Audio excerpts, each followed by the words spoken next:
So today my mother and I are shopping for a friend of ours over in Brea, California, and the Albertsons is behind me, and I have one of the most interesting experiences. Every month when we shop for a friend, she has a whole list of groceries, and she also wants Starbucks. Well, she wanted us to use all of the change at Starbucks, so I'm like looking around hoping that no one would come behind me, and as soon as I get there and ask how much this drink is, someone comes up behind me, and I'm very nervous because I have a bag full of change and there doesn't seem to be enough quarters. It was $4.05 and I didn't have enough quarters, so I had to go to the dimes and all that. And I'm like, oh my gosh. But thank God that the person behind me, all she was concerned about was how slim I was, so she was okay with it. And as for commenting on the change, she said that's what it looks like after a yard sale. But I paid an exact change, literally, for my friend. I'm thinking about telling my friend, what about Coinstar? But you know, Coinstar does take a lot of, like a percentage, like 10 or 12%. And then I'm looking all around for the keys. My mother gave me the keys when I was done with my part shopping for a friend.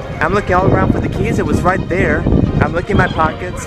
I'm like, did I leave it on the counter? No. And I'm like looking all over for it, and like, are we going to be stranded here? I was starting to go through the worst case scenario. Then my mom calls and says, hey, did you get the Starbucks? And I said yes, and she's like, oh darn, she just changed her mind. She doesn't want a Starbucks.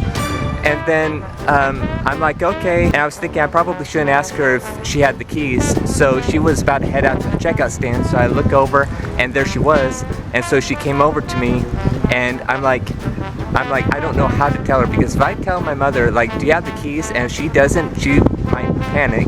And I'm like trying to act all scared. I mean, I was scared. Well, not really, but I was nervous. And she's like, what are you looking for? And I'm like, the keys. Did you take the keys? And she laughed and said, yes. I thought you saw me. And I'm beginning to raise my voice, like, you almost gave me a myocardial infarction, which is medical term for a heart attack.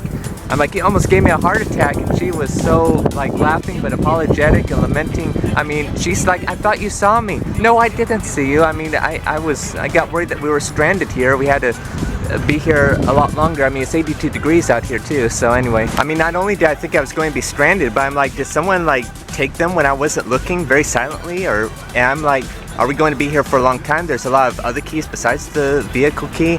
And I'm like, is someone going to like gallivant away with our truck and everything? Well, if there's a good memory, unlike a stressful comedic memory, I did actually run into a boy who had a Rubik's Cube in his hand. So I'm like, hey, how fast could you solve that?